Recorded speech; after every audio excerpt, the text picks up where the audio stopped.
All right, so today we're going deep into these two pretty huge figures in the world of wealth and success, Donald Trump and Robert Kiyosaki. And Yeah. we're going to be kind of looking at their unique perspectives on things like financial intelligence, Right. personal growth, and really just like how to navigate a world that seems to be constantly changing. Yeah, and I think what's really fascinating is that both Trump and Kiyosaki, they come from such different backgrounds, Yeah. but they both really emphasize this idea of financial intelligence. Like, they both argue that the middle class is Right. shrinking. And to not just survive, but thrive, you need to be smarter than ever with your money. Okay, so let's unpack that a little Yeah. bit. In the book, Kiyosaki gives this kind of crazy example of General Motors paying out dividends that were actually larger than their earnings. Yeah. He says even a sixth grader could tell you that's a recipe for disaster. Exactly. And, if basic math like that is being ignored, then imagine the more complex financial decisions that people are making. Right. Without a solid understanding of financial principles, it's like navigating a minefield blindfolded. Okay, that's a scary thought. Yeah. So how do we take off the blindfold? Yeah. How do we start making smarter choices? What do Trump and Kiyosaki suggest? Well, they both stress the importance of moving beyond just like textbook learning, actually gaining some real world experience. Okay. Trump, for example, was exposed to the world of real estate from a very young age, learning the ropes directly from his father. Yeah. And Kiyosaki, on the other hand, spent time at sea Okay. and really learned about leadership and resilience in a completely different kind of environment. So it's about combining those street smarts with, what you get from books and formal education. Precisely.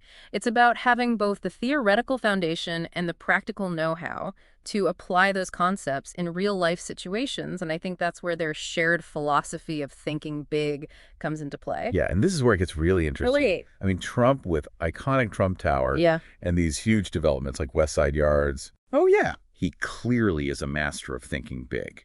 Absolutely. And Kiyosaki connects this to the concept of expansion. He uses McDonald's as an example. Okay. They didn't just open one restaurant and call it a day. Right. They took a winning formula and replicated it over and over, expanding their reach and impact. So it's not just about having a big idea. It's about having that strategy for growth and scaling that idea. Exactly. It's about seeing the potential for expansion and creating systems that enable you to achieve it.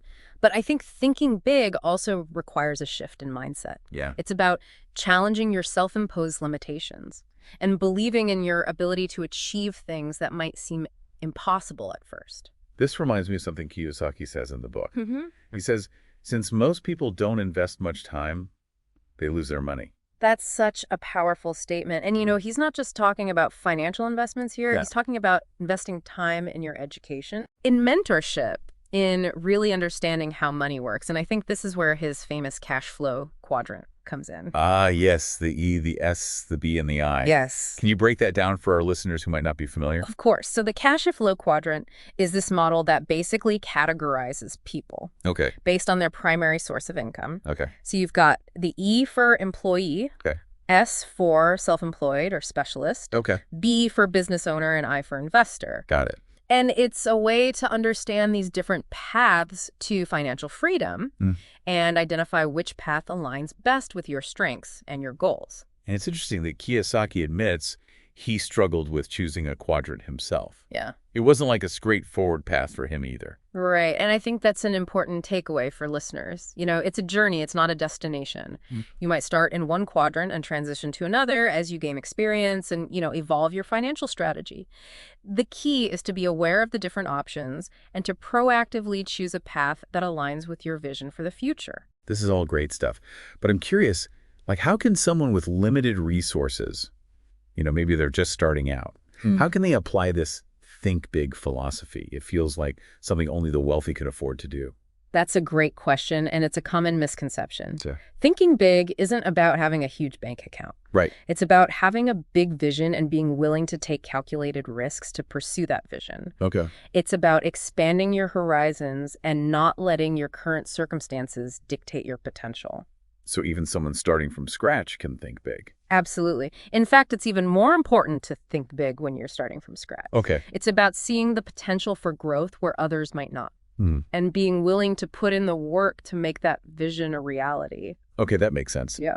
But both Trump and Kiyosaki also talk about the importance of environment. Right. Kiyosaki even has this concept of a rich person in a poor environment. Yeah. How does that factor into the equation? That's another crucial point. Your environment plays a huge role in shaping your mindset and influencing your financial success. And Kiyosaki uses examples from his own upbringing to illustrate how growing up in a financially disadvantaged environment can make it harder to break free from limiting beliefs and embrace a wealth-building mindset. But even Trump, who came from a wealthy family, still had to prove himself right. Absolutely. He wasn't just handed a real estate empire. Right. He had to overcome challenges, make tough decisions, and build his own reputation. So it's about having that drive and determination to succeed, regardless of your starting point. Exactly. And it's a combination of factors, your mindset, your environment, the people you surround yourself with. And the mentors you seek out. Yes. Both Trump and Kiyosaki really emphasize the critical role of mentors in their journeys. Kiyosaki often talks about his rich dad and the valuable financial lessons he learned from him. Yeah. It's about finding people who have achieved what you want to achieve and learning from their experiences. Okay, so we've talked about thinking big real-world experience and the importance of environment and mentors. Yeah. But what about specific investment strategies? What kind of insights can we glean from Trump and Kiyosaki on that front? Well, both of them, in their own ways, encourage you to think beyond traditional investments like stocks and mutual funds. Okay. Kiyosaki, for example, reveals a diverse portfolio that includes real estate, oil partnerships, even gold mining.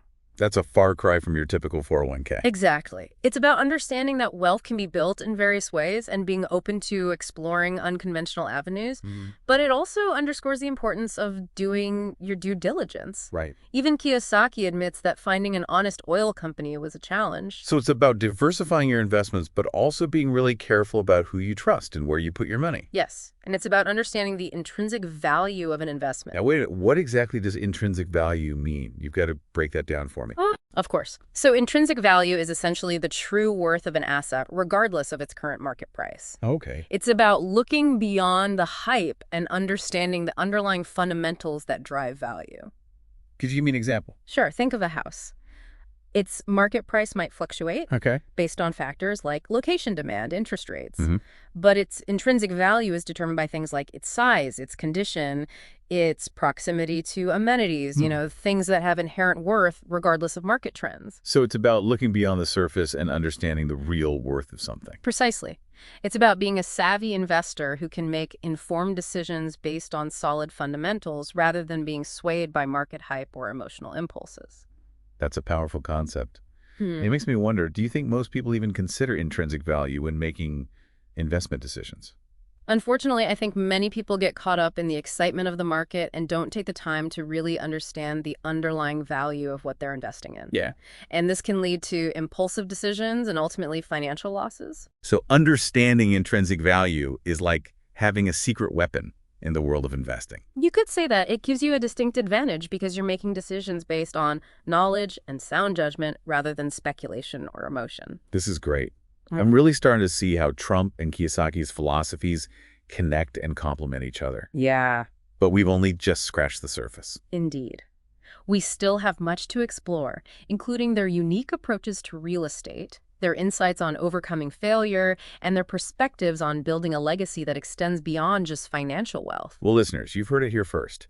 We're just getting warmed up on this deep dive into the minds of Donald Trump and Robert Kiyosaki. So picking up where we left off, let's dive a little deeper into how Kiyosaki uses real estate to illustrate this idea of intrinsic value. Yeah. He breaks down 4 key income streams to look for when buying property. Okay. Cash flow from rental income, tax advantages, appreciation, and debt paydown. Okay, so it's not just about hoping the property value goes up. You're creating multiple avenues to generate wealth. Exactly.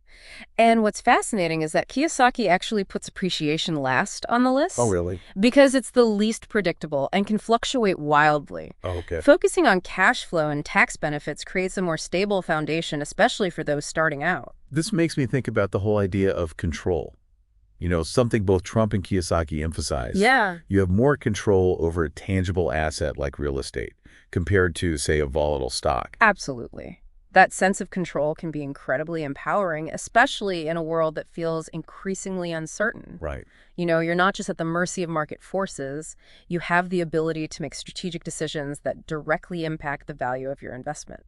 But let's be honest, buying real estate can seem intimidating, especially for someone new to the game. Mm-hmm. What advice do Trump and Kiyosaki offer for navigating that world? Well, both of them emphasize the importance of mentorship.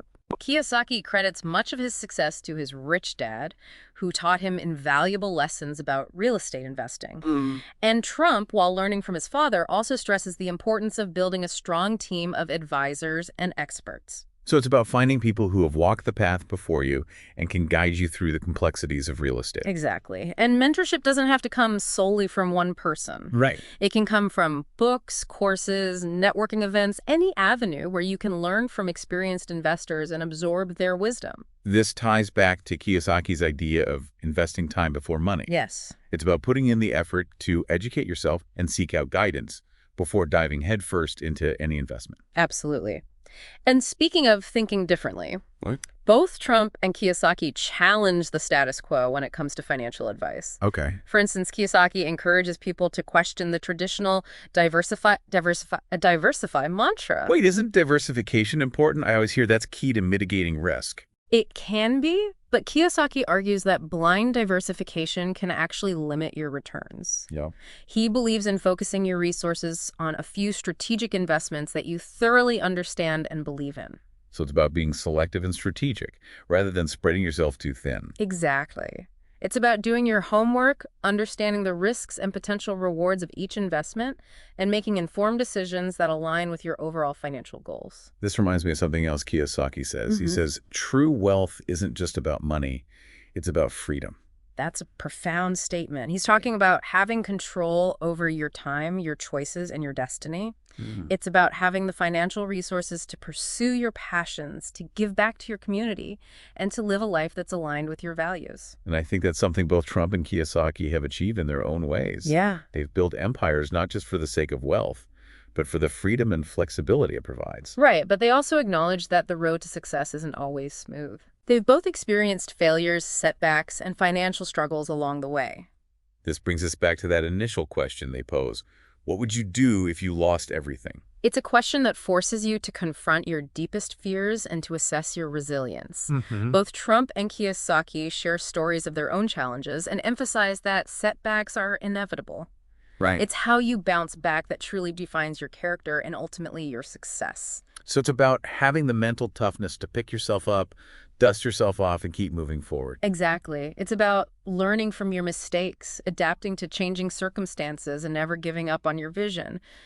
This resilience is especially important when it comes to real estate, which both Trump and Kiyosaki view as a tangible path to wealth. Okay, let's go a little deeper into their real estate strategies. Okay. I know Kiyosaki loves its tangibility and slower pace compared to the stock market. He even mentions feeling obsolete with technology at times. I think a lot of people can relate to that feeling. In our fast-paced digital world, there's something grounding and reassuring about owning a physical asset like real estate. Yeah. And as we discussed earlier, it offers more control and stability than, say, a volatile tech stock.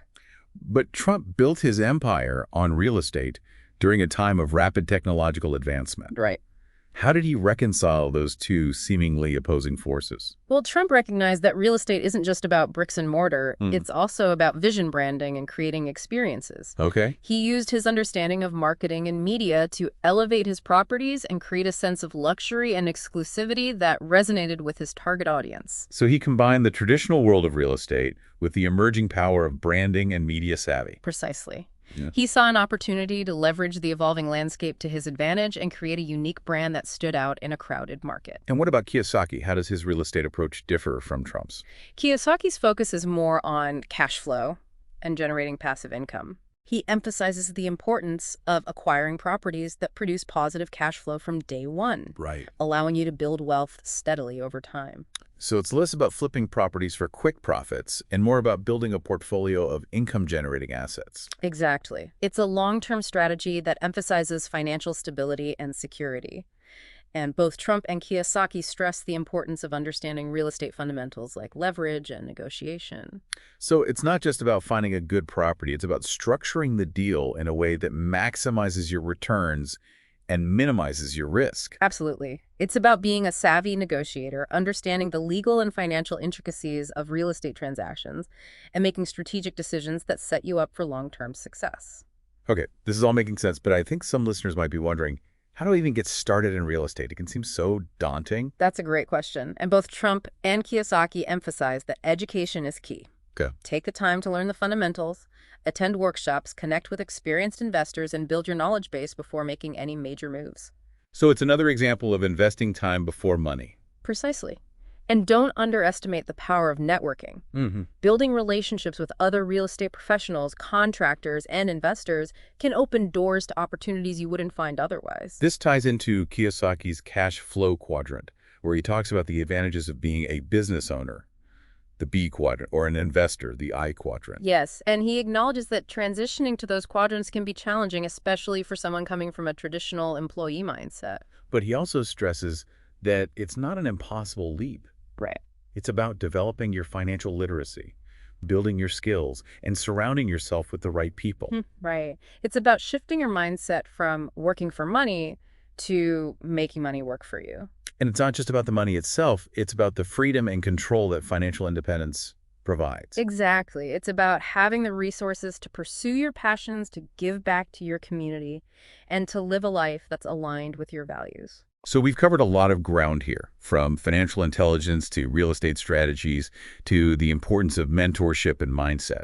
But there's still more to explore, including their thoughts on personal development, overcoming failure, and leaving a legacy that goes beyond just financial wealth. Well, listeners, you're in for a treat. We're about to delve even deeper into the minds of these two extraordinary individuals.